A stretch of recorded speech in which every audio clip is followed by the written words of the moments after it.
আসসালামু আলাইকুম ওয়া রাহমাতুল্লাহ।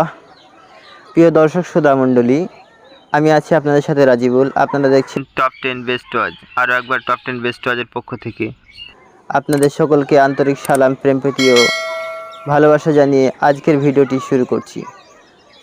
আপনারা ভিডিওটি সম্পূর্ণ দেখতে থাকুন।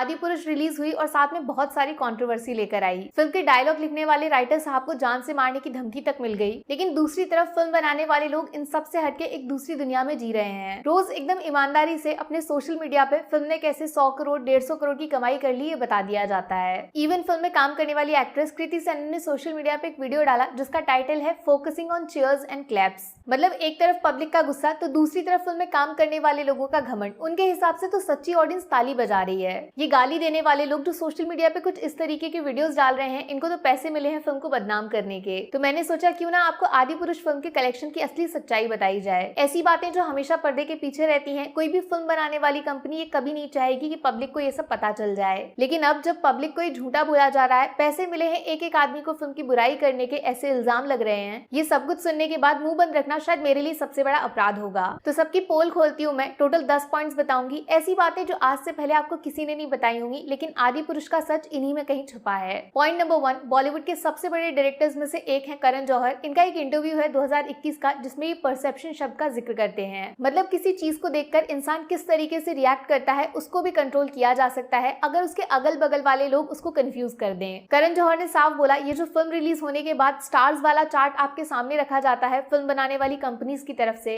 ये फिल्म की रिलीज से पहले ही तैयार कर लिया जाता है। मतलब फिल्म बिना देखे ही स्टार्स पहले दे दिए जाते हैं। इवन हर एक पॉइंट के नीचे क्या लिखना है, कैसे लिखना है, एक एक शब्द खुद फिल्म बनाने वाले बताते हैं। करण जौहर तो ये स्टार्स देने वाले लोगों की तुलना पेपराजी तक से कर देते हैं, जिनको पैसे देकर बुलाया जाता है किसी भी सेलिब्रिटी की फोटो खींचने को, लेकिन हमेशा सेलिब्रिटी ऐसे रिएक्ट करेगा जैसे उसको कुछ पता ही नहीं था। यही होता है परसेप्शन क्रिएट करना। जब आप किसी फिल्म को देखकर घर लौटो, दिमाग में सिर्फ बुरी बातें घूम रही हो, फिल्म बिल्कुल पसंद नहीं आई, लेकिन सामने एक स्टार्स वाला चार्ट रख दिया जाएगा जिसमें 4 साढ़े 3 स्टार्स का बेईमानी वाला गेम खेला जाता है और आप सोचोगे शायद मैं ही फिल्म को समझ नहीं पाया। अब बताती हूँ पॉइंट नंबर 2। आजकल नोटिस किया है आपने, जब भी कोई बड़े लेवल की फिल्म रिलीज होती है तो उसका कलेक्शन सिर्फ इंडिया नहीं वर्ल्ड वाइड बताया जाता है। जरा हटके जरा बच के नाम की एक फिल्म आई जिसको लोगों ने काफी पसंद भी किया, लेकिन उसका कलेक्शन हमेशा इंडिया से कितना आया ये बताया गया। लेकिन जैसे ही आदिपुरुष रिलीज होती है और पहला दिन खत्म होता है, अगले दिन पब्लिक के सामने 140 करोड़ वर्ल्ड वाइड लिखकर एक पोस्टर डाला जाता है। सिर्फ आदिपुरुष नहीं, इवन जब शाहरुख खान की फिल्म पठान आई तब 106 करोड़ डे 1 वर्ल्ड वाइड लिखकर जश्न मनाया गया। जबकि क्या आपको पता है आदिपुरुष के 140 करोड़ में से इंडिया के अंदर सिर्फ 86 थे, बाकी 54 करोड़ बाहर से बताए गए। लेकिन इस मामले में सबसे शॉकिंग फिगर है एस.एस. राजामौली की फिल्म RRR का। वहां तो आपके होश ही उड़ जाएंगे।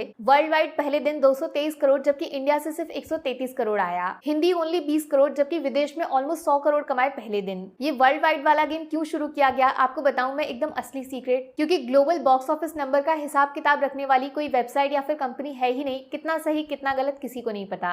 ये वर्ल्ड वाइड फिगर सिर्फ फिल्म बनाने वाले प्रोडक्शन हाउस ही ऑडियंस के सामने रखते हैं। इसमें कितना दूध कितना पानी सिर्फ वही जानते हैं। पॉइंट नंबर 3, आदिपुरुष जब रिलीज होने वाली थी तो काफी जगह न्यूज चल रही थी कि रणबीर कपूर ने 10,000 टिकट्स खरीदे बच्चों के लिए, और भी काफी सेलिब्रिटीज के नाम लेकर सबको 10-10 हजार टिकट्स बेचे गए थे फिल्म के। इसका हल्ला भी खूब किया गया। लेकिन फिल्म रिलीज होने के बाद आप में से किसी ने भी क्या किसी एक स्कूल वाले बच्चे का वीडियो देखा जो फिल्म सच में देख रहा था इन टिकट्स पे? नहीं देखा होगा। वो इसलिए क्योंकि ये 10,000 टिकट वाला गेम कोई नया नहीं है, बहुत पहले से चला आ रहा है, बस इसका असली नाम कुछ और है। कॉर्पोरेट बुकिंग बोला जाता है इस पूरे प्रोसेस को, जिसमें एक साथ टिकट्स को बल्क पे खरीदते हैं। 1,000, 10,000, 20,000 एक साथ सोल्ड आउट। ऐसा बोलते हैं कि काफी सारे जो बड़े स्टार्स हैं वो अपनी फिल्म का कलेक्शन पंप करने के लिए अक्सर इन कॉर्पोरेट बुकिंग्स का इस्तेमाल करते हैं। अब आप पूछोगे जब इतना बड़ा घपला हो रहा है तो आज तक किसी को इसके बारे में पता कैसे नहीं चला? यहीं से निकलता है अपना पॉइंट नंबर 4। किसी चीज को इतनी बार रिपीट करो कि सामने वाले को झूठ सुनने की आदत ही हो जाए और वो गलती पकड़ ही ना पाए। कभी शक ना हो कि जो उसने देखा या फिर सुना उसमें 1% भी झूठ हो सकता है। ये हमारे साथ किया गया।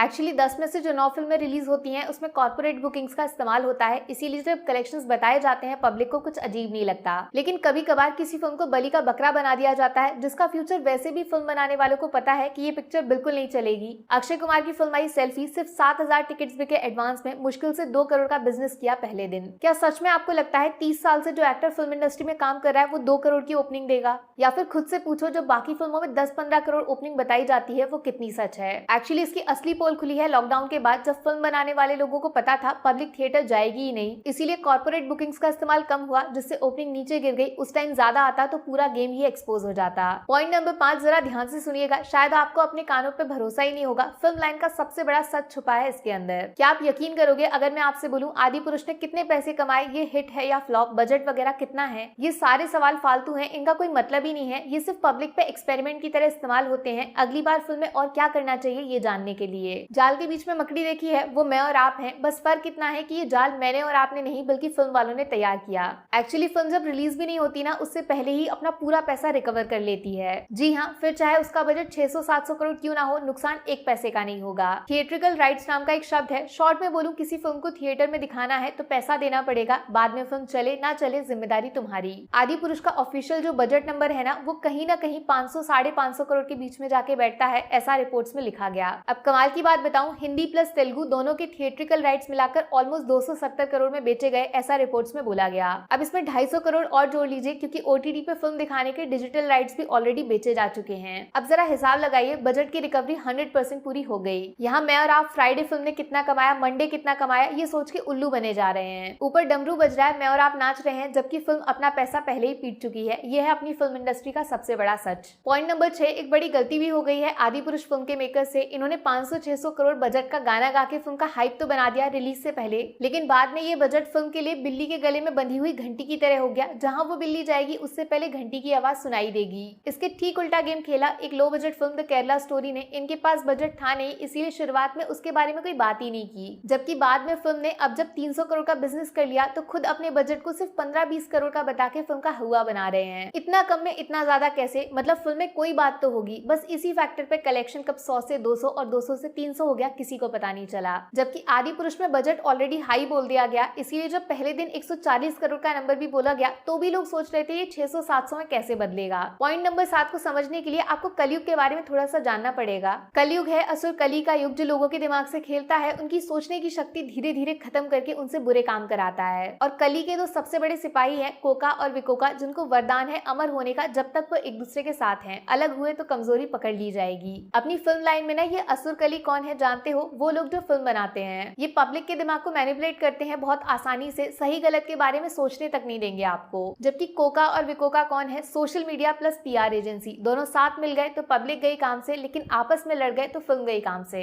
आदि पुरुष की एडवांस बुकिंग कितनी हुई, कहां से पता चला? सोशल मीडिया से। जिसने ये सब कुछ नहीं भी ढूंढा उस तक भी न्यूज पहुंच गई। कैसे? पीआर की वजह से। आपको मालूम है जो फोन, टीवी, कंप्यूटर, लैपटॉप आपके घर में शांति से पड़े हैं, उनमें जो स्पीकर और कैमरा है वो 24 घंटे आप पे नजर रखते हैं। अगर गलती से आपने एक बार आदि पुरुष नाम लिया तो हर जगह से वही दिखाया जाएगा। इसको बोलते हैं डिजिटल ब्रेन वॉशिंग। बाकी सोशल मीडिया की तो ताकत ही है, एक इंसान आराम से 1000 अकाउंट बना के आपको आधा सच आधा झूठ कुछ भी न्यूज बता के सुना देगा और आप मान लोगे। फिर अगर ये फायदे का हुआ तो पीआर उस न्यूज को पकड़ेगा और आग की तरह फैला देगा। बेचारी जनता तो सिर्फ मोबाइल चला रही थी, इतना थोड़ी सोचते हैं। पॉइंट नंबर 8, हनुमान जी के लिए एक सीट खाली रखी गई हर थिएटर में, क्योंकि जब जब रामायण होती है हनुमान जी देखने आते हैं, डायरेक्टर ने बोला। जबकि फिल्म के बाद राइटर साहब बोले हमने रामायण नहीं बनाई, हमारी फिल्म आदि पुरुष है जो रामायण से इंस्पायर्ड है, वो रामायण नहीं है। दोनों स्टेटमेंट एक दूसरे से बिल्कुल अलग, लेकिन दोनों में एक शब्द बिल्कुल सेम टू सेम, रामायण। इस रामायण का ही तो पूरा खेला है भैया। फिल्म बनाना और फिल्म बेचना दो अलग बातें हैं। यकीन मानिए 10% ध्यान देते हैं फिल्म बनाने पे, बाकी 90% इसको बेचने पे दिमाग लगाते हैं। आपने सुना होगा सिनेमा को सोसाइटी का आईना बोला जाता है। इसका रीजन कभी पूछा किसी से? लॉजिकली आपको समझाऊं तो इसका मतलब ये है कि रियल वर्ल्ड में जो चल रहा है ना, वो सिनेमा में धीरे धीरे घुस जाएगा। नहीं समझे?